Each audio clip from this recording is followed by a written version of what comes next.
Le soleil de mars à Lyon accablait les pierres tombales du cimetière de la Croix-Rousse avec une intensité presque cruelle. Édouard Mercier gara sa Mercedes argentée dans l'allée principale, coupa le moteur et resta immobile pendant de longues minutes, les mains encore agrippées au volant en cuir. À 42 ans, cet homme grand, aux cheveux grisonnants sur les tempes et aux yeux bruns profonds, portait sur ses épaules un poids qu'aucun argent au monde ne pouvait alléger. Son entreprise de technologie valait des millions, ses comptes en banque débordèrent de zéro, mais rien de tout cela n'avait d'importance lorsqu'il franchissait les grilles en fer forgées de cet endroit. Aujourd'hui marquait une date spéciale. Gabriel, son fils unique, aurait eu 8 ans, mais Gabriel n'aurait jamais 8 ans, ne soufflerait jamais les bougies d'un gâteau décoré de petites voitures de course, ne demanderait jamais ce nouveau jeu vidéo qu'il voyait dans les vitrines. 2 ans s'étaient écoulés depuis cet après-midi pluvieux qui avait brisé sa vie en deux. 2 ans depuis que le silence avait envahi sa maison, depuis que les rires d'enfants avaient été remplacés par un vide assourdissant. Édouard sortit de la voiture, ajusta sa cravate sombre et marcha sur le chemin de gravier qu'il connaissait par cœur. Ses pas résonnaient dans le silence du milieu de l'après-midi, lorsque le cimetière était presque désert. Il préférait ainsi, loin des regards curieux, loin des vaines paroles de réconfort que les gens essayaient encore de lui offrir. Il ne voulait pas de réconfort, il ne méritait pas de réconfort. La pierre tombale en marbre blanc brillait sous le soleil. Gabriel Mercier, disait la simple inscription, suivie des dates qu'Édouard avait gravées au fer rouge dans sa mémoire. À côté des dates, la photographie qu'il avait lui-même choisie, Gabriel souriant, avec ce large sourire qui montrait une dent de devant légèrement de travers, les yeux bruns pleins de vie, les cheveux sombres ébouriffés par le vent. La photo avait été prise au parc de la Tête d'Or, un dimanche ensoleillé, quelques semaines avant que tout ne bascule. Édouard s'agenouilla devant la tombe, comme il le faisait chaque semaine. Il nettoya soigneusement quelques feuilles sèches qui étaient tombées sur la pierre, arrangea le vase de fleurs qu'il maintenait toujours frais. Des violettes blanches, les préférées de Gabriel, ou plutôt celles qu'il disait être ses préférées, parce que la maîtresse de maternelle, lui, avait appris que les violettes étaient des fleurs spéciales. « Salut, champion !» murmura Édouard, la voix rauque se brisant dans le silence. « Tu aurais 8 ans aujourd'hui. 8 ans. Tu étais si impatient de grandir, tu te souviens?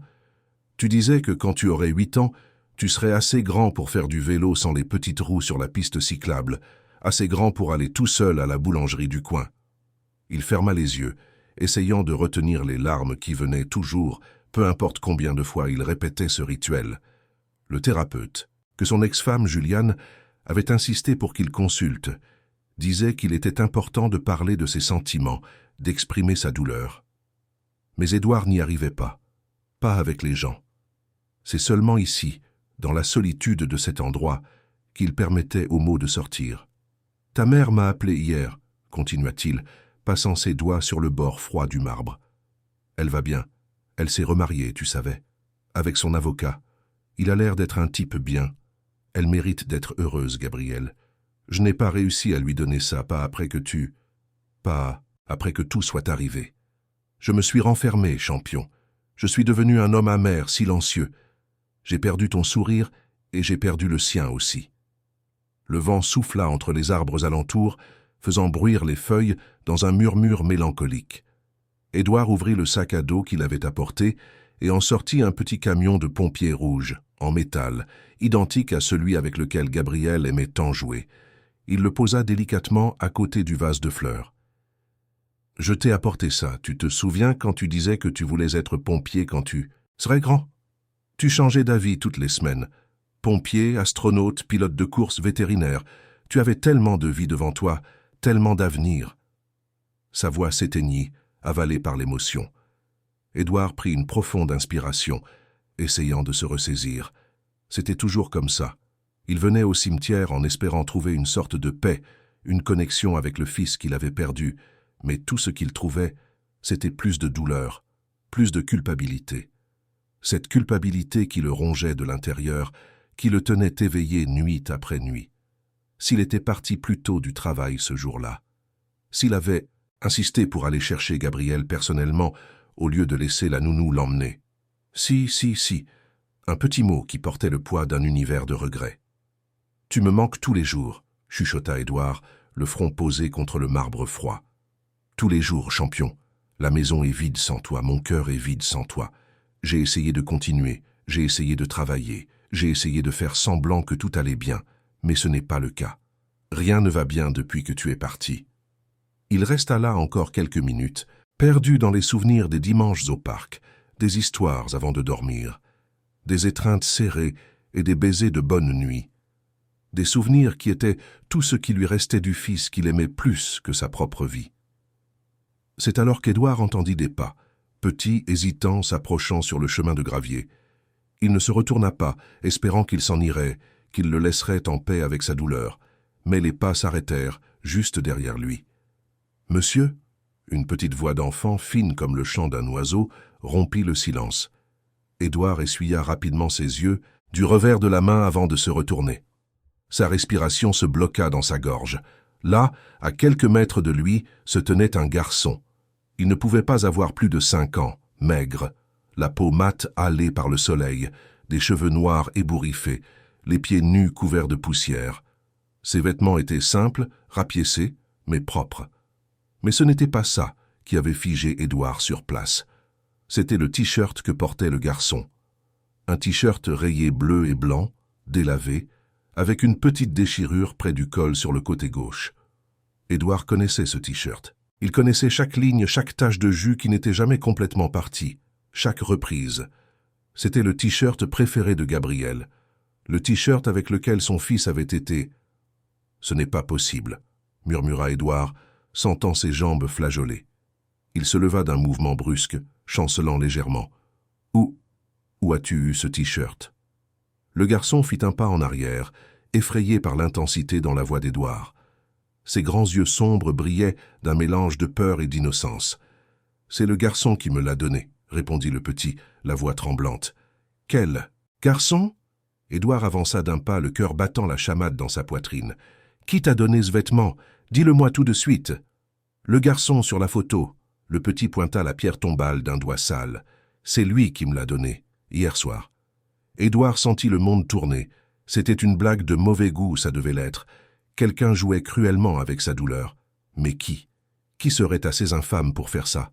« Tu mens, » dit-il, la voix sortant plus dure qu'il ne l'aurait voulu. « Quelqu'un t'a envoyé ici, n'est-ce pas? Qui?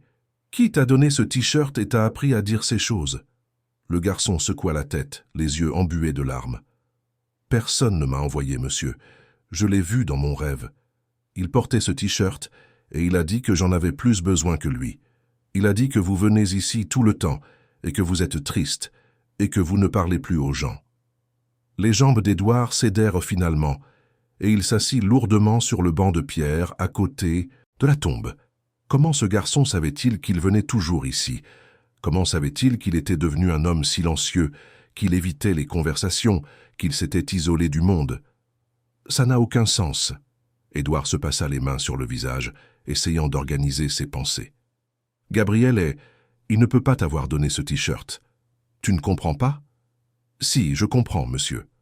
Le garçon s'approcha un peu, sa voix gagnant une étrange assurance. Il m'a raconté que vous veniez ici ensemble avant, que vous arriviez du travail et que vous veniez parler de petites voitures et de glace. Il a dit que vous aviez promis d'aller visiter cette chocolaterie à Voiron quand il aurait 7 ans. Édouard sentit l'air lui manquer. Ses conversations, ses promesses. Personne n'était au courant.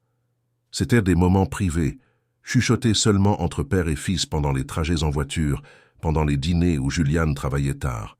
La chocolaterie de Voiron était leur secret, un projet qui ne s'était jamais concrétisé. Comment sais-tu ça? La voix d'Édouard n'était qu'un filet, à peine plus qu'un murmure. Comment peux-tu savoir ces choses? Le garçon haussa les épaules, un geste insouciant qui contrastait avec la gravité de la situation. Il me l'a dit. Il a dit que vous travaillez trop et que vous avez oublié de vivre. Il a dit que le temps où vous souriez lui manque. Des larmes se mirent à couler sur le visage d'Édouard sans qu'il essaye de les retenir. C'était de la folie, ça devait l'être. Peut-être faisait-il une dépression nerveuse, peut-être que le deuil avait finalement eu raison de lui et que son esprit créait des illusions. Mais le t-shirt était réel, le garçon était réel. Et ces mots Ces mots qui semblaient faire écho à tout ce qu'Édouard ressentait mais n'avait jamais réussi à exprimer.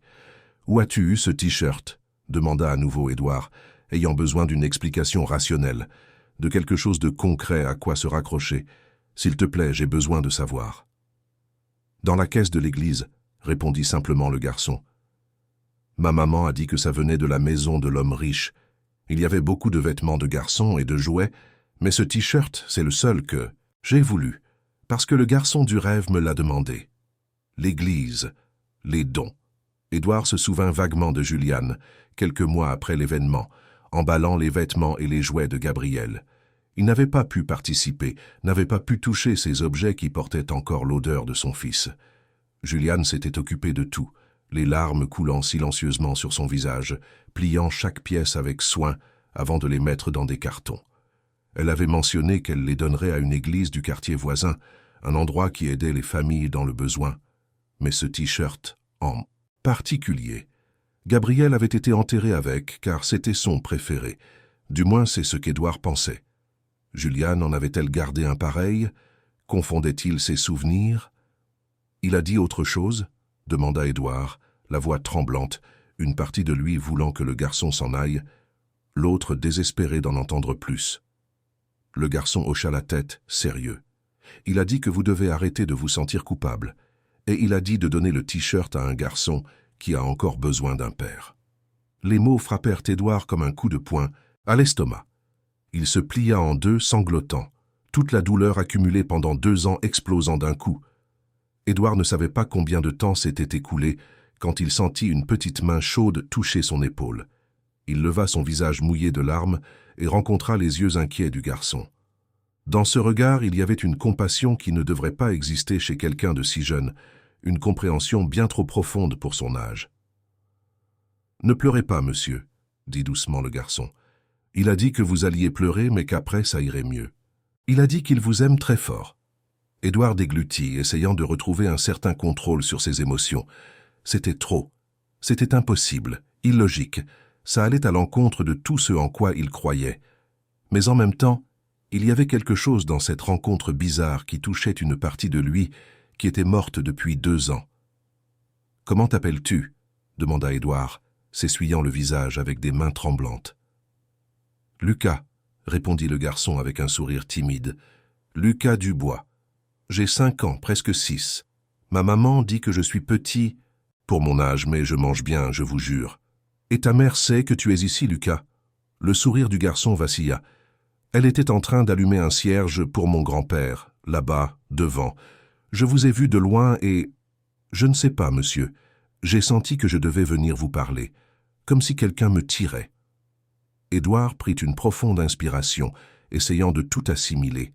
Il avait besoin de réponses concrètes, de quelque chose qui ait un sens au milieu de cette folie. « Lucas, tu as dit que... Tu avais vu mon fils dans un rêve. Peux-tu me raconter exactement ce qui s'est passé, depuis le début ?»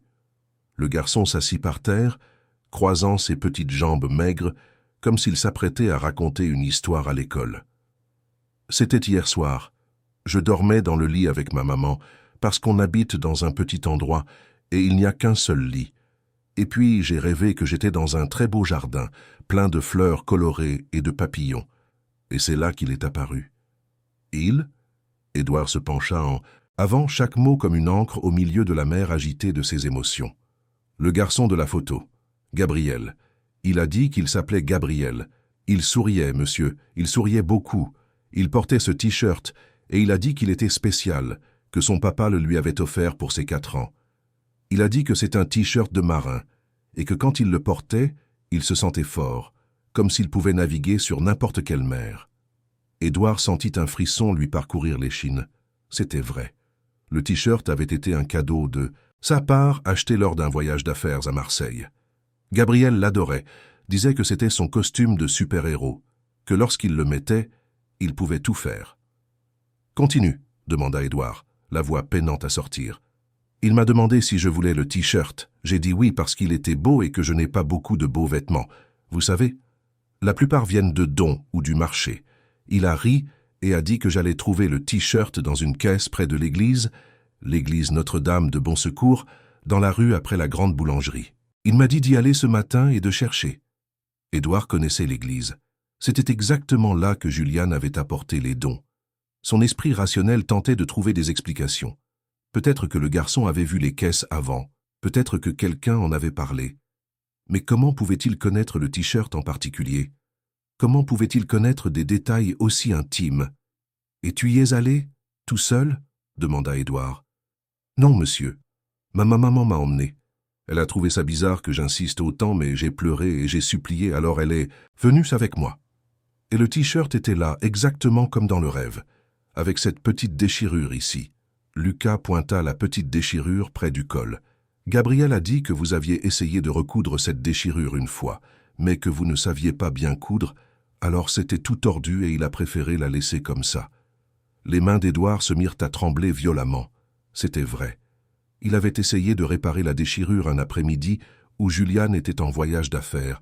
Il s'était piqué 3 fois avec l'aiguille, avait utilisé du fil de la mauvaise couleur fait des points inégaux.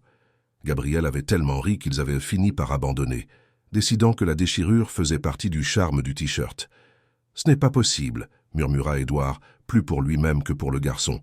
« Rien de tout cela n'est possible. »« Je sais que ça a l'air d'être des histoires, monsieur, » dit Lucas avec un sérieux impressionnant pour son âge.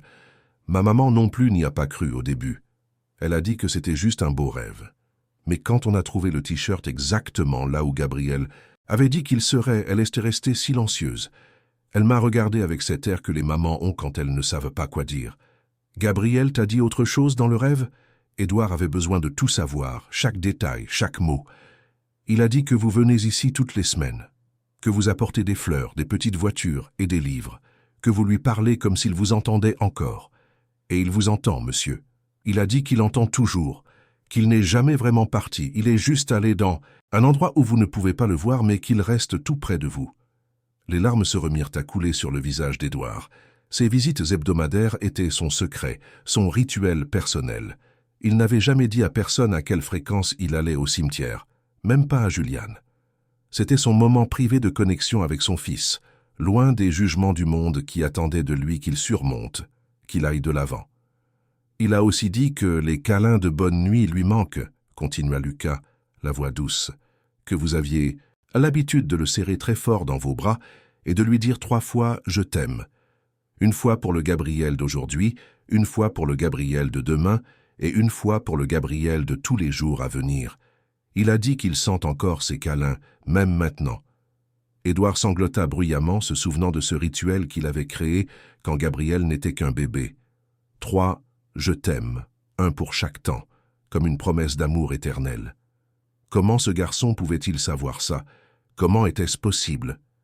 C'est alors qu'une voix de femme résonna dans l'allée. « Lucas, Lucas, où es-tu » Le garçon se leva rapidement. « C'est ma maman. Elle doit être inquiète. » Une femme apparut en courant sur le chemin de gravier. Elle devait avoir une 30aine d'années, mince, le visage marqué par des soucis qui dépassaient de son âge. Elle portait une simple robe en coton, délavée par les nombreux lavages, et tenait un sac usé à l'épaule. Ses cheveux sombres étaient attachés en une queue de cheval défaite et il y avait de la sueur sur son front, preuve qu'elle avait cherché son fils avec désespoir. « Lucas, combien de fois je t'ai dit de ne pas t'éloigner de moi ?» Elle attrapa le garçon par le bras, soulagée et irritée à la fois. Puis ses yeux rencontrèrent Édouard et elle s'arrêta, confuse. « Excusez-moi, monsieur, mon fils ne vous dérangeait pas, n'est-ce pas ?» Édouard se leva, essayant de paraître plus maître de lui qu'il ne l'était vraiment. « Non, il ne me dérangeait pas. Nous étions juste en train de discuter. » La femme regarda Édouard, puis Lucas, puis la pierre tombale avec la photo de Gabriel, et son expression changea. Reconnaissance, surprise, peut-être une pointe de peur. « Lucas, dit-elle fermement, tu as parlé du rêve à monsieur ?» Le garçon hocha la tête, se faisant un peu petit. « Désolé, maman, mais il le fallait. Gabriel a dit que c'était important. »« Mon fils a une imagination très fertile, » expliqua rapidement la femme à Édouard, le visage rouge de gêne. « Depuis hier, il parle de ce rêve, d'un garçon qui lui a donné un t-shirt. Je ne voulais pas qu'il dérange qui que ce soit avec ses histoires. »« C'est pas une histoire, maman. »« Ça, protesta Lucas. « Je l'ai vu, et il m'a amené jusqu'ici. »« Ça suffit, Lucas. dit la mère avec une fermeté chargée de fatigue. Elle se tourna vers Édouard avec des yeux écarquillés et s'excusa. « Je suis vraiment désolé, monsieur. Nous allons partir maintenant. »« Viens, Lucas. »« Attendez, » appela Édouard, se surprenant lui-même. La femme s'arrêta, le regardant avec méfiance. « S'il vous plaît, ne partez pas encore. J'ai besoin de comprendre ce qui se passe. » Marina, c'était son nom comme Lucas l'avait mentionné plus tôt en lui parlant, hésita. Il y avait quelque chose dans les yeux de cet homme bien habillé, quelque chose au-delà de la douleur évidente, qui la fit rester.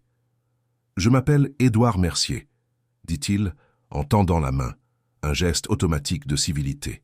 « Le garçon sur la tombe était mon fils, Gabriel. » Sa main était petite et rugueuse quand elle serra celle d'Édouard, des mains de quelqu'un qui travaille dur, qui connaît le poids de la vie.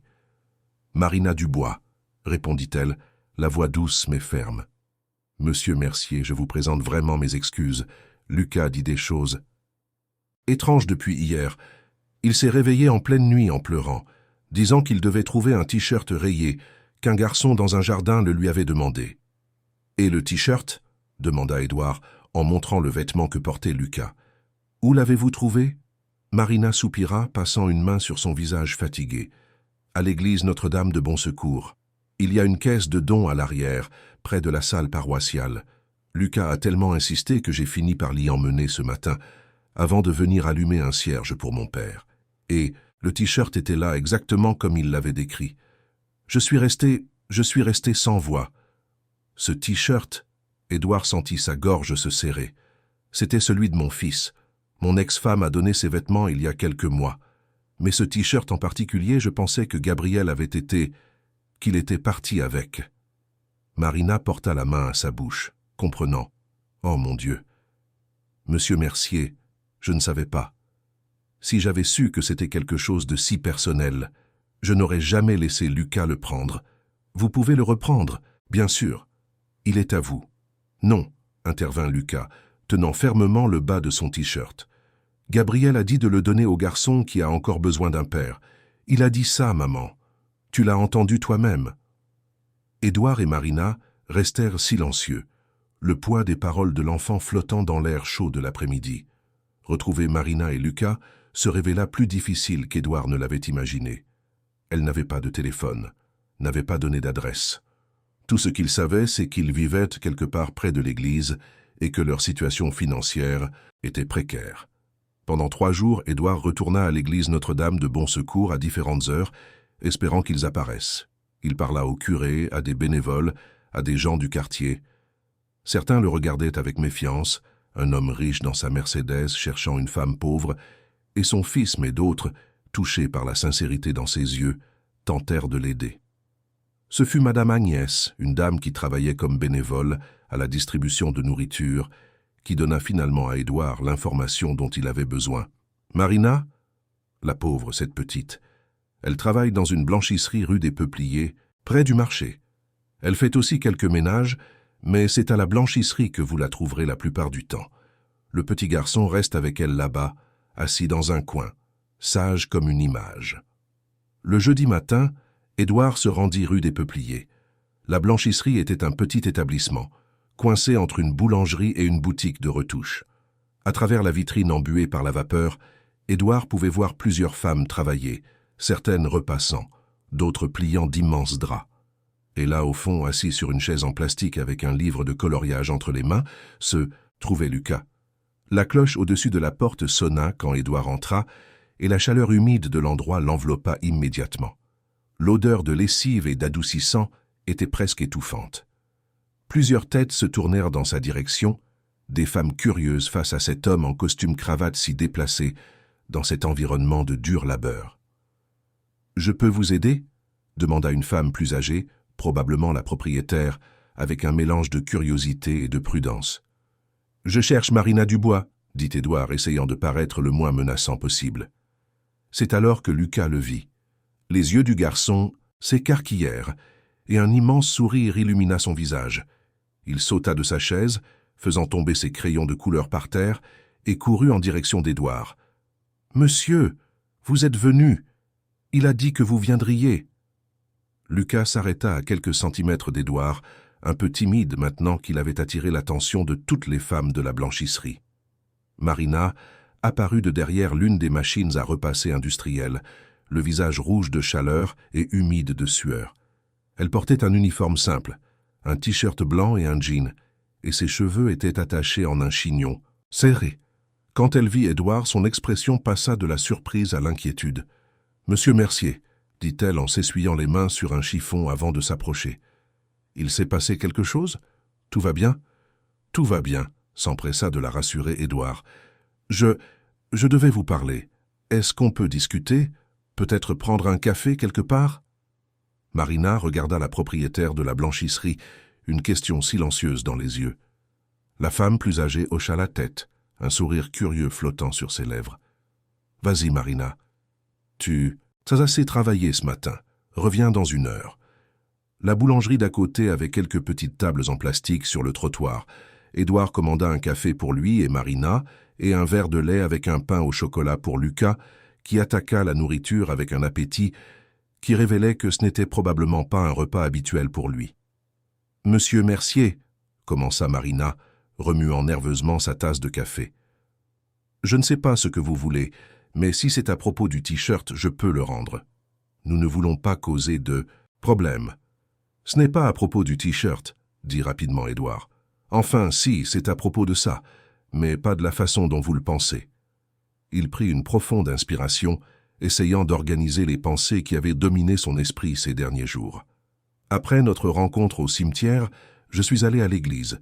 J'ai trouvé la caisse de dons que mon ex-femme avait laissée là, et j'ai aussi trouvé des choses qui m'ont fait réfléchir. » Lucas, qui avait terminé son pain au chocolat en un temps record, regardait Édouard avec ses grands yeux attentifs. « Vous avez encore parlé à Gabriel ?» demanda le garçon avec l'innocence brutale de l'enfance. « Lucas !» le gronda Marina, mais Édouard leva la main. « Ce n'est rien, » dit-il. « En fait, Lucas, j'ai eu l'impression qu'il m'avait parlé. Pas avec des mots, mais à travers les choses que j'ai trouvées, les souvenirs qui sont revenus. Et tu sais ce que je pense qu'il essayait de me dire ? » « Quoi ?» Lucas se pencha en avant, complètement absorbé. « Qu'il y a encore de l'amour à donner. Qu'il y a encore des gens dans ce monde qui ont besoin de quelqu'un qui se soucie d'eux. » Édouard regarda Marina, voyant le malaise dans ses yeux. « J'ai découvert que vous vivez dans un foyer, que la situation est difficile. » Marina rougit, non pas de chaleur cette fois, mais de honte. Elle baissa les yeux vers sa tasse de café. « Nous ne sommes pas des mendiants, monsieur Mercier. Je travaille dur. C'est juste que parfois ce n'est pas suffisant.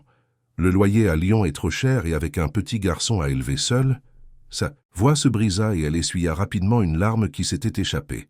« Je sais que vous travaillez dur, » dit gentiment Édouard, « et je ne suis pas ici pour juger ou pour offrir la charité.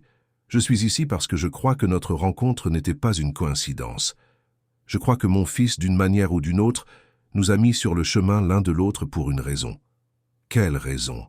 demanda Marina, sa voix chargée d'un espoir prudent qu'elle avait clairement peur de ressentir. « Vous et Lucas avez besoin de stabilité, un endroit sûr où vivre, de meilleures opportunités. Et moi, j'ai besoin d'un but. J'ai besoin de quelque chose qui me fasse sortir du lit le matin, qui ne soit pas seulement le travail, qui ne soit pas seulement exister. J'ai besoin de sentir que ma vie a encore un sens. » Édouard sortit une enveloppe de la poche intérieure de sa veste. Il la posa sur la table, entre eux. Dans cette enveloppe, il y a des informations sur un appartement. C'est un petit 2 pièces, dans un immeuble simple mais sûr dans le 6e arrondissement. Le loyer est payé pour 1 an. Ce n'est pas la charité, Marina. C'est une opportunité, un nouveau départ. Marina regarda l'enveloppe comme si c'était un serpent prêt à mordre. « Je ne peux pas accepter ça, » dit-elle, mais sa voix tremblait. « C'est trop. Je ne vous connais même pas. »« Alors apprenez à me connaître, » dit simplement Édouard. « Laissez Lucas et moi être amis. Laissez-moi aider, non pas parce que vous en avez besoin, même si c'est le cas, mais parce que j'ai besoin de le faire. J'ai besoin d'honorer la mémoire de mon fils en faisant quelque chose de bien dans le monde. Et Gabriel, d'une manière ou d'une autre, vous a choisi. »« Il nous a vraiment choisis, maman, » dit Lucas en touchant la main de Marina. « Il a dit qu'on serait une famille. Pas de la manière normale, mais de la manière qui compte, la manière du cœur. Marina se couvrit le visage de ses mains et Édouard vit ses épaules tressaillir. C'étaient des larmes de soulagement, d'espoir, de peur, de gratitude, tout mélangé. Quand elle leva enfin les yeux, son regard rougi chercha celui d'Édouard. « Pourquoi faites-vous ça ?» demanda-t-elle, ayant besoin de comprendre. « Vraiment. » Édouard réfléchit à la question, à la réponse honnête qu'elle méritait. « Parce qu'il y a 2 ans, je suis mort avec mon fils. Pas physiquement, mais de toutes les autres manières. J'ai arrêté de vivre, j'ai arrêté de ressentir, j'ai arrêté de me soucier de quoi que ce soit. Et puis Lucas est apparu avec ce t-shirt, disant ces choses impossibles, et pour la première fois en 2 ans, j'ai ressenti autre chose que de la douleur. J'ai ressenti une connexion, j'ai ressenti un but. J'ai senti que peut-être, juste peut-être, il y a encore une raison pour que je sois ici. »« Et si ça ne marche pas ?» demanda Marina, la voix faible. « Et si vous changez d'avis, si vous vous lassez de nous ?»« Je ne me lasserai pas, » promit Édouard. « Mais si vous avez peur, nous pouvons commencer doucement. Acceptez l'appartement. C'est une dette que je paie, une faveur que je rends. Et ensuite, nous verrons. Sans pression, sans obligation. Juste 2 personnes qui essaient de rendre la vie meilleure. » Marina regarda Lucas, qui l'observait avec ses yeux pleins d'espoir. Elle pensa aux nuits au foyer, à entendre son fils demander quand ils auraient à nouveau une vraie maison. Elle pensa aux hivers froids, aux étés étouffants, à l'incertitude constante. Et puis, elle pensa à quelque chose que sa propre mère disait souvent. Quand Dieu envoie des bénédictions, ne les refuse pas par orgueil. « D'accord, » dit-elle finalement, sa main tremblant en prenant l'enveloppe. « Mais à une condition. Je continue à travailler, je continue à payer mes factures, et si un jour je le peux, je vous rendrai cette gentillesse, d'une manière ou d'une autre. » Le sourire qui illumina le visage d'Édouard fut le premier authentique en 2 ans. « Entendu. » Lucas sauta de sa chaise, et avant qu'Édouard ne puisse réagir, il lui serra la taille de toutes ses petites forces. « Merci, monsieur. Gabriel avait raison, vous êtes un très bon papa. » Édouard sentit quelque chose en lui se briser et se reconstruire en même temps. Il se baissa au niveau de Lucas et, pour la première fois depuis le départ de Gabriel, il ouvrit les bras et serra un enfant dans ses bras. Le garçon sentait la lessive et le pain au chocolat, avait les cheveux doux et les os trop fins. Et dans cette étreinte, Édouard sentit une partie de l'obscurité qui habitait sa poitrine commencer à se dissiper. « Tout va bien se passer, » chuchota-t-il, ne sachant pas s'il parlait à Lucas ou à lui-même. « Tout va bien se passer. » Dans les jours qui suivirent, Édouard aida Marina et Lucas à emménager dans l'appartement.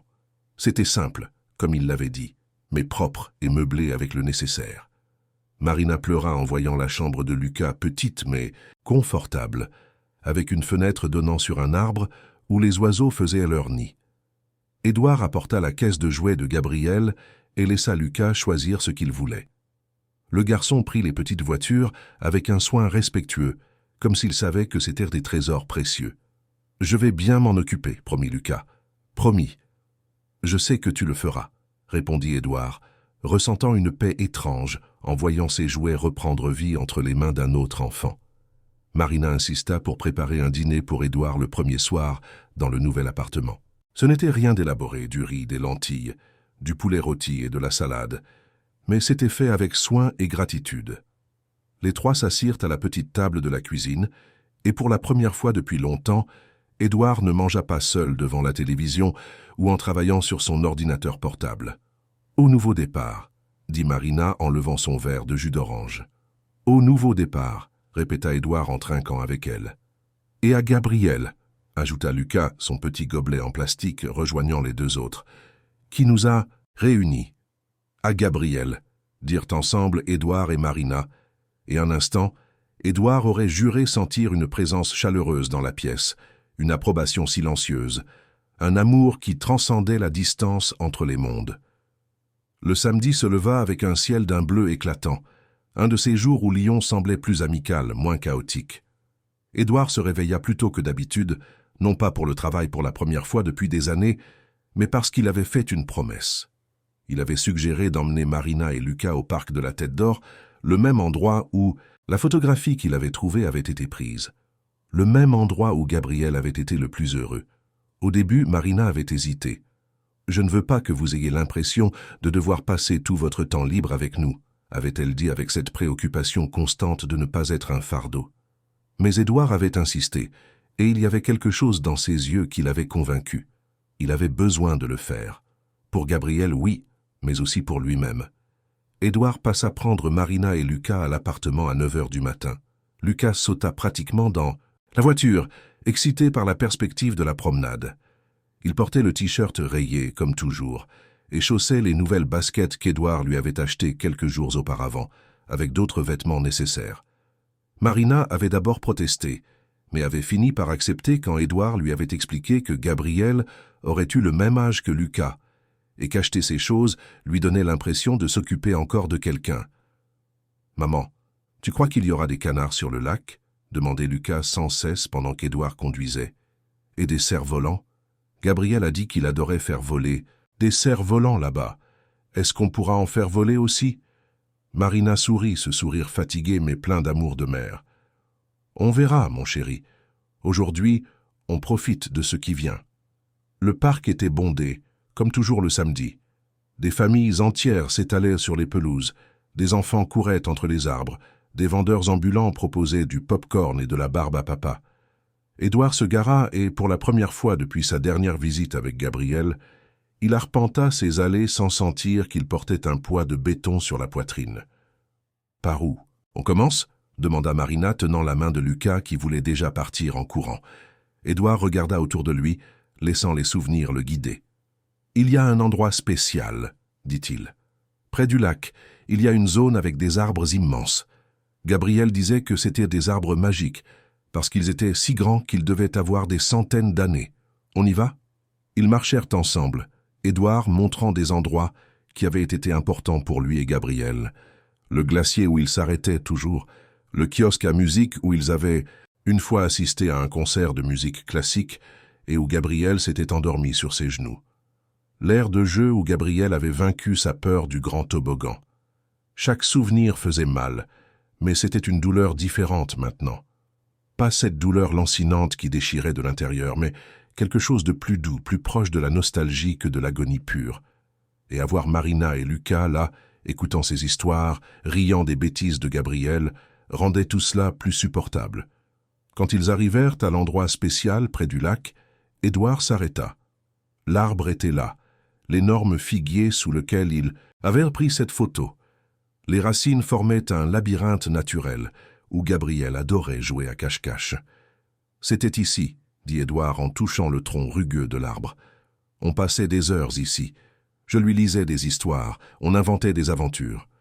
Une fois, il a dit que quand il serait grand, il construirait une cabane dans l'arbre et vivrait ici pour toujours. » Lucas lâcha la main de Marina et s'approcha de l'arbre avec respect. Il passa ses petites mains sur l'écorce, comme s'il pouvait sentir les souvenirs imprégnés là. « Il est là maintenant ?» demanda le garçon en se tournant vers Édouard avec des yeux curieux.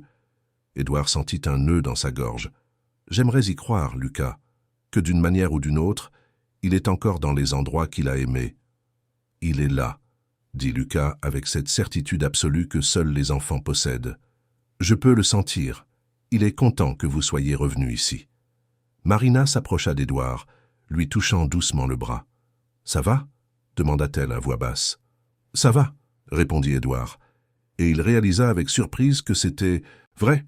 « Ça va, c'est étrange, mais être ici avec vous, partager ça, c'est comme si j'arrivais enfin à faire la paix avec le passé. » « Gabriel avait beaucoup de chance, » dit Marina, « d'avoir un père qui l'aimait autant. »« C'est moi qui avais de la chance, » corrigea Édouard. « Il est la meilleure chose qui me soit jamais arrivée. Et pendant longtemps, après son départ, j'ai cru que je ne ressentirais plus jamais rien d'autre que de la douleur. Mais vous deux, vous me montrez qu'il est encore possible de ressentir de la joie. C'est différent, ça ne remplace pas ce que j'ai perdu, mais c'est réel, c'est bon. » Lucas avait commencé à explorer les racines de l'arbre, imaginant ses propres aventures. Marina et Édouard s'assirent sur l'herbe, observant le garçon jouer. C'était un moment paisible, presque parfait dans sa simplicité. « Monsieur Mercier, » commença Marina hésitante, « je peux vous poser une question personnelle ? S'il vous plaît, appelez-moi Édouard. et vous pouvez me demander ce que vous voulez. Vous y croyez vraiment, à ce que Lucas dit sur les rêves, sur le fait de parler à Gabriel? Édouard resta silencieux un moment, observant Lucas qui faisait maintenant semblant d'être un explorateur, découvrant une grotte secrète. « Je ne sais pas », admit-il. « La partie logique de moi dit que c'est impossible, que ce sont des coïncidences, l'imagination d'un enfant. Mais il y a une autre partie, une partie que j'avais oublié d'avoir, qui veut y croire, qui a besoin de croire que l'amour ne s'arrête pas simplement parce que quelqu'un s'en va. Que d'une manière ou d'une autre, Gabriel a trouvé un moyen de m'atteindre quand j'en avais le plus besoin. J'y crois, dit doucement Marina. Ma grand-mère disait que les enfants sont plus proches de l'autre côté, qu'ils voient des choses que nous, les adultes, ne pouvons plus voir. Lucas a toujours été spécial comme ça. Il a dit des choses étranges depuis tout petit, a eu des rêves qui se sont ensuite réalisés. J'ai toujours pensé que c'était juste une coïncidence, mais après vous avoir rencontré, elle secoua la tête, émerveillée. Je ne sais plus quoi penser. Peut-être qu'on n'a pas besoin de penser, suggéra Édouard. Peut-être qu'on a juste besoin d'accepter. Accepter qu'il y a plus de mystère dans ce monde que nous ne pouvons le comprendre. Accepter que l'amour trouve un chemin. Ils restèrent assis là un long moment, observant simplement Lucas jouer, écoutant les sons du parc autour d'eux, sentant le soleil chaud sur leur dos. C'était thérapeutique d'une manière qu'Édouard n'avait jamais expérimentée dans toutes ses séances formelles avec des thérapeutes. « Maman, Édouard, venez voir !» cria soudain Lucas, agitant frénétiquement la main depuis l'intérieur des racines de l'arbre. Ils se levèrent et s'approchèrent. Lucas avait trouvé quelque chose, entre les racines, quelque chose de petit et de blanc. Quand Édouard se pencha pour mieux voir, son cœur faillit s'arrêter. C'était une petite voiture en métal, peinte en rouge. Elle était rouillée, visiblement là depuis longtemps, mais Édouard la reconnut immédiatement. « C'est impossible », murmura-t-il, prenant la petite voiture avec des mains tremblantes. C'était le modèle exact que Gabriel avait, le cabriolet rouge. Il y avait même la même éraflure sur le côté droit. « Gabriel l'a oublié ici ?» demanda Lucas. « Ce ne peut pas être la même », dit Édouard, mais sa voix manquait de conviction. Gabriel en avait une pareille, mais elle est à la maison, rangée. Marina prit la petite voiture des mains d'Édouard, l'examinant. « C'est peut-être la sienne. Peut-être que vous avez oublié qu'il l'a laissée ici. »« Je n'oublierai jamais, » dit Édouard. « Je sais exactement où se trouve chaque jouet de Gabriel. J'ai tout catalogué, tout gardé. Cette petite voiture ne devrait pas être ici. » Mais elle y était. Et tandis qu'Édouard tenait ce petit objet rouillé, il ressentit quelque chose qu'il n'avait pas ressenti depuis longtemps. Ce n'était pas exactement la paix, ni la joie, mais c'était quelque chose de proche de l'acceptation, comme si l'univers ou Gabriel, ou quelle que soit la force qui gouvernait ces choses, lui murmurait que tout allait bien, qu'il était temps de laisser partir, non pas l'amour, mais la douleur paralysante. « Tu peux la garder si tu veux. » Édouard offrit la petite voiture à Lucas. Le garçon prit le jouet avec soin, mais secoua ensuite la tête. « Non, celle-là est spéciale. C'est à vous de la garder. Pour vous souvenir que Gabriel joue toujours, qu'il est toujours heureux, juste dans un endroit différent. Maintenant. » Édouard sentit des larmes couler sur son visage, mais cette fois il n'essaya pas de les cacher. C'étaient des larmes de libération, d'acceptation, de gratitude. Ils passèrent le reste de la matinée au parc. Ils achetèrent du pop-corn et nourrirent les canards sur le lac. Lucas courut dans l'herbe, riant quand il trébuchait et tombait, se relevant toujours avec cette merveilleuse résilience de l'enfance. Édouard courut même un peu avec lui, quelque chose qu'il n'avait pas fait depuis des années, et se retrouva à bout de souffle mais se sentit aussi plus vivant que jamais. À l'heure du déjeuner, ils s'assirent dans l'un des restaurants du parc. Lucas mangeait un hamburger avec une faim vorace, Marina se détendait avec un jus d'orange, et Édouard les regardait tous les deux avec un sentiment croissant d'affection. Ils n'étaient pas sa famille, pas au sens traditionnel, mais il y avait là une connexion qui allait au-delà du sang ou de l'obligation. « Édouard » dit Marina, utilisant son prénom pour la première fois sans le formel monsieur. « Merci. Pour tout ça. Pour nous avoir donné non seulement un toit, mais de l'espoir. Lucas et moi ne faisions que survivre. Maintenant, j'ai l'impression qu'on peut recommencer à vivre. C'est moi qui dois vous remercier, répondit sincèrement Édouard. Vous m'avez donné quelque chose que je pensais avoir perdu pour toujours, une raison de sourire, une raison de me lever le matin qui ne soit pas que le travail et la routine. Vous m'avez rendu une part de mon humanité. Lucas, qui venait d'avaler une énorme bouchée de hamburger, regarda Édouard avec ses yeux trop sages pour son âge. Gabriel a dit que vous iriez bien. Il a dit qu'on allait s'entraider. Il avait raison, dit Édouard en ébouriffant affectueusement les cheveux du garçon, comme toujours. Après le déjeuner, ils retournèrent près du figuier. Édouard s'allongea sur l'herbe, chose qu'il n'avait pas faite depuis sa jeunesse, et regarda les feuilles vertes se balancer contre le ciel bleu. Lucas s'allongea à côté de lui, imitant sa position, et Marina s'assit près d'eux, enlevant ses chaussures et sentant l'herbe fraîche sous ses pieds. « Si vous pouviez dire quelque chose à Gabriel maintenant » demanda soudain Lucas, tournant son visage vers Édouard. « Ce serait quoi » Édouard réfléchit à la question, à son poids, à tous les mots non dits qu'il portait depuis 2 ans. « Je lui dirais que je suis désolé pour toutes les fois où j'ai choisi de travailler au lieu de jouer avec lui, pour toutes les promesses que je n'ai pas tenues, pour la chocolaterie que nous n'avons jamais visitée, et je lui dirai que je l'aime plus que les mots ne peuvent l'exprimer, qu'il a été et sera toujours ma plus grande joie et ma plus grande fierté. » Lucas resta silencieux un moment, puis se leva d'un mouvement soudain. Il fit quelques pas vers un parterre de pissenlits qui poussait à l'état sauvage près de l'arbre.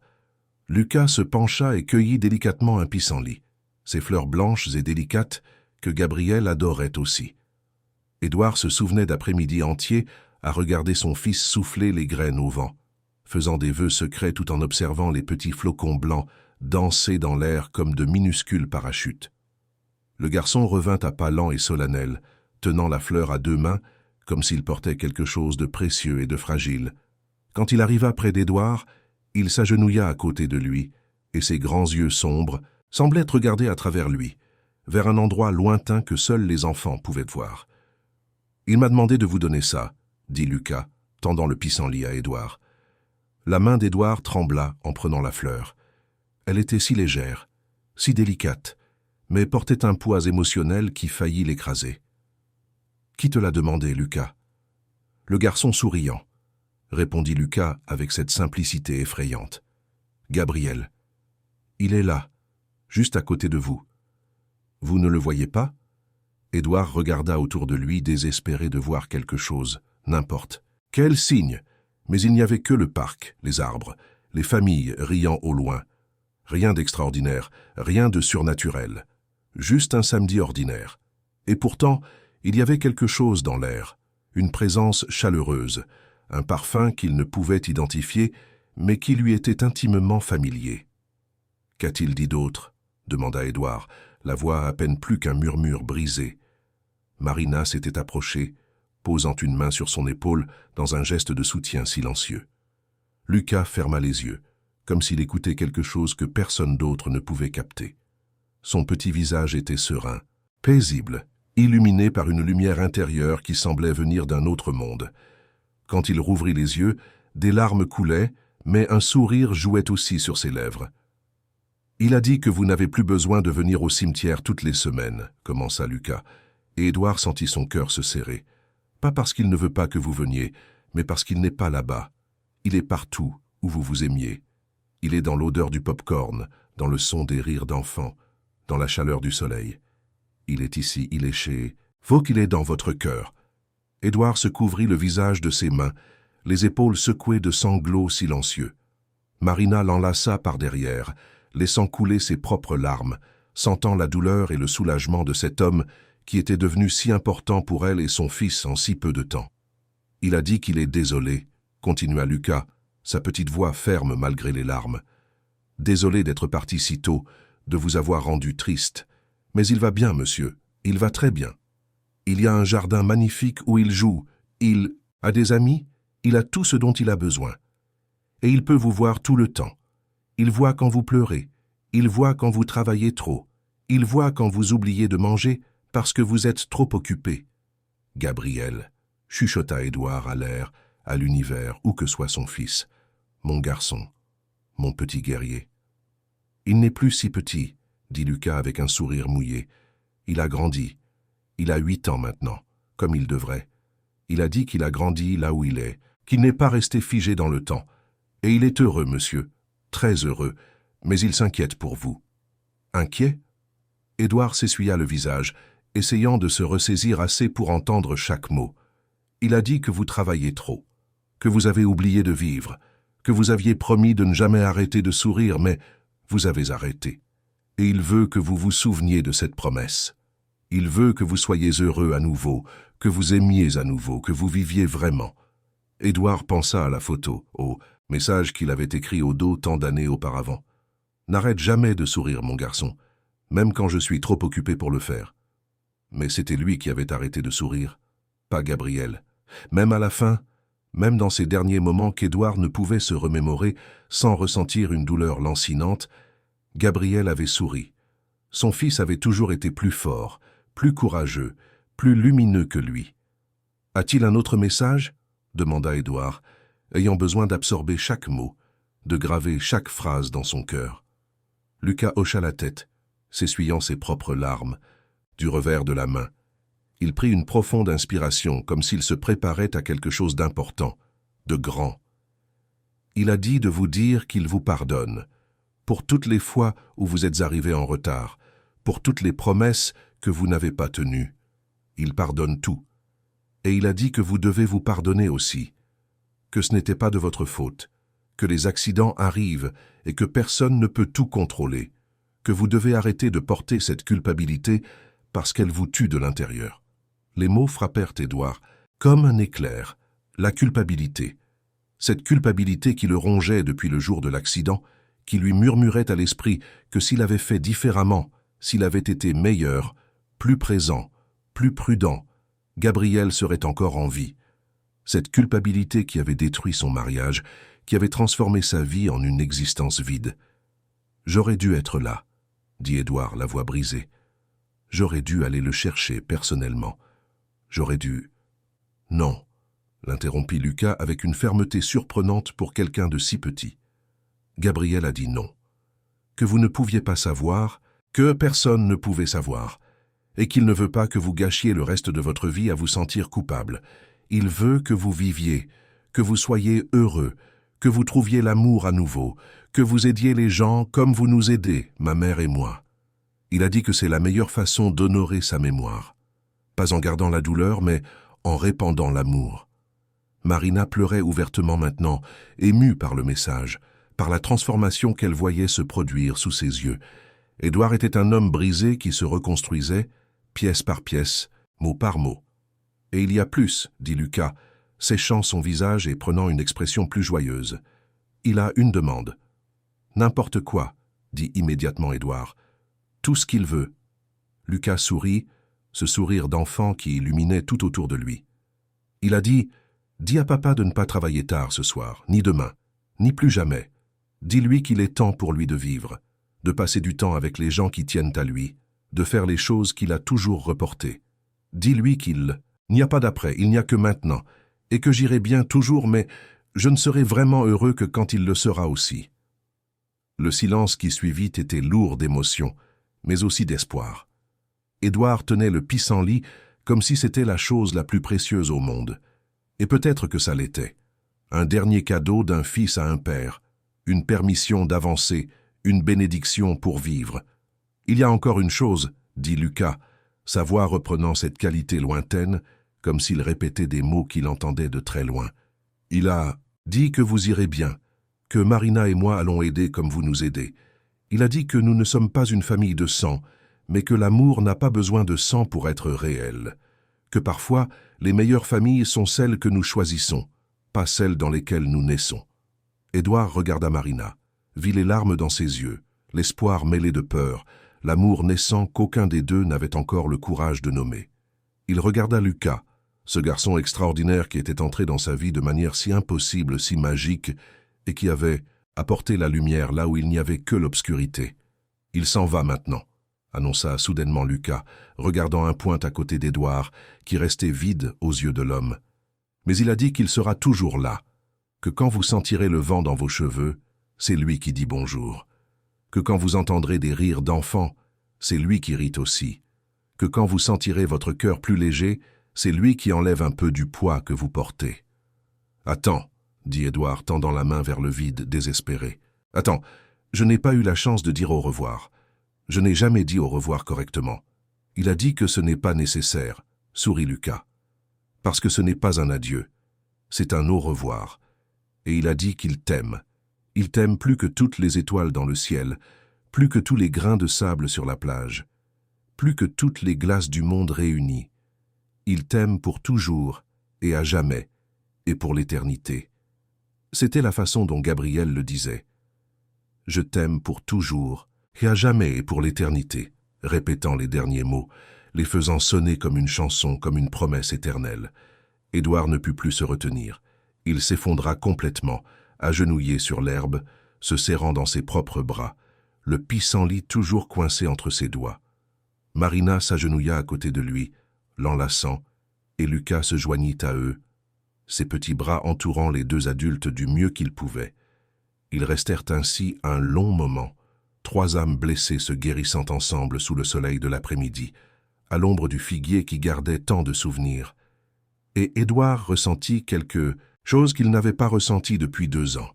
Ce n'était pas une joie complète, pas encore, mais c'en était le début. C'était l'espoir, c'était la possibilité, c'était la vie. Quand ils se relevèrent enfin, tous les trois avaient les yeux rouges, mais le cœur plus léger. Édouard souffla sur le pissenlit, voyant les graines s'envoler dans les airs, emportant ses vœux et ses prières où que Gabriel se trouve. Il souhaita la paix à son fils, il se souhaita du courage, il souhaita l'amour et le bonheur pour la petite famille improvisée qu'ils avaient formée. Sur le chemin du retour, vers la voiture, Lucas tenait la main d'Édouard d'un côté et celle de Marina de l'autre, balançant les bras avec cette joie insouciante de l'enfance. Édouard regarda Marina par-dessus la tête du garçon et vit son propre reflet dans ses yeux. 2 survivants, 2 guerriers, trouvant réconfort et force l'un dans l'autre. « Édouard, » dit Marina quand ils arrivèrent à la voiture, « qu'allez-vous faire maintenant ?» Il réfléchit à la question, à la demande de Gabriel transmise par Lucas. Ne pas travailler tard, vivre, aimer, être présent. « Je vais commencer par vivre, » répondit-il. « Je quitterai le bureau à 17 heures. J'aurai de vrais dîners, pas seulement de la nourriture réchauffée au micro-ondes. J'irai au parc, le week-end. Il hésita, puis continua avec un courage renouvelé. « Je passerai du temps avec vous. Si vous le voulez, bien sûr. Pas par charité ou obligation, mais parce que je le veux sincèrement. »« Nous le voulons, » dit simplement Marina, et le sourire qu'ils échangèrent était chargé de promesses non dites, mais profondément ressenties. Ce soir-là, après avoir déposé Marina et Lucas à l'appartement, Édouard ne rentra pas directement chez lui. Il passa par le cimetière, mais cette fois, non pas pour pleurer ou se lamenter. C'était pour dire merci, merci pour 6 années merveilleuses, merci pour les souvenirs, merci pour l'amour qui a transcendé l'existence même. « Je vais m'en sortir, champion, » dit-il devant la pierre tombale, touchant la photo de son fils souriant. « Je vais essayer, pour toi, pour moi, pour ce garçon spécial que tu m'as envoyé. Je t'aime, Gabriel, pour toujours et à jamais et pour l'éternité. » Un vent léger souffla, faisant danser les violettes blanches dans le vase. Édouard aurait juré entendre un rire lointain, joyeux, libre, ou peut-être n'était-ce que son imagination, mais peu importait. Ce qui importait, c'est que pour la première fois en 2 ans, Édouard Mercier quitta le cimetière, non pas avec le poids d'une douleur écrasante, mais avec le cœur rempli de gratitude. En rentrant chez lui, au lieu d'allumer son ordinateur portable et de se plonger dans le travail comme il le faisait tous les soirs, Édouard s'assit sur le balcon avec une tasse de thé. Il regarda les étoiles commencer à apparaître dans le ciel de Lyon, et pour la première fois depuis longtemps, il ne se sentit pas seul. Il y avait de l'amour autour de lui, il y avait des gens qui se souciaient de lui, il y avait un avenir, il y avait la vie. Et puis, Édouard fit quelque chose qu'il n'avait pas fait depuis 2 longues années. Il sourit. Un sourire sincère, complet, qui atteignit ses yeux et réchauffa son cœur. Et quelque part, dans un jardin magique au-delà de ce monde, un garçon de 8 ans avec un t-shirt rayé lui sourit en retour, heureux de voir enfin son père retrouver le chemin de la lumière. Fin de l'histoire. Chers auditeurs, nous espérons que l'histoire d'Édouard, Gabriel, Lucas et Marina a touché vos cœurs. Ce voyage de douleur, d'espoir et de renouveau nous montre que le véritable amour transcende toutes les barrières, même celles entre la vie et ce qui vient après. Il nous enseigne qu'il n'est jamais trop tard pour recommencer, que les familles que nous choisissons peuvent être aussi puissantes que celles dans lesquelles nous naissons, et que la douleur, lorsqu'elle est partagée et transformée en amour, peut devenir la force qui nous guérit. Si cette histoire a résonné en vous, si les larmes que vous avez versées pour Édouard et son chemin de retour à la vie étaient réels, alors aidez-nous à continuer à vous apporter des histoires qui touchent l'âme. Abonnez-vous à notre chaîne en cliquant sur le bouton rouge juste en dessous. À votre gauche, nous avons préparé une playlist spéciale avec des histoires tout aussi émouvantes qui explorent l'amour, la perte, l'espoir et la rédemption. Laissez un j'aime sur cette vidéo, car chaque like nous montre que ces histoires comptent, qu'elles font une différence. Et ne gardez pas cette expérience pour vous seul. Dans les commentaires, dites-nous, croyez-vous au signe de l'au-delà? Avez-vous déjà vécu une expérience qui a défié votre compréhension du possible? Partagez votre histoire avec nous. Parfois, partager nos moments les plus profonds nous connecte de manières inattendues et magnifiques, tout comme Édouard, Lucas et Marina se sont connectés à travers l'amour de Gabriel. Demain, nous vous apporterons une nouvelle histoire. D'ici là, souvenez-vous du message de Gabriel. Ne travaillez pas trop tard, ne reportez pas la vie, ne gardez pas l'amour pour vous. Vivez maintenant, aimez maintenant, soyez heureux maintenant, car c'est en cela que consiste véritablement la vie. À la prochaine histoire, et puissiez-vous trouver la lumière, même dans les jours les plus sombres.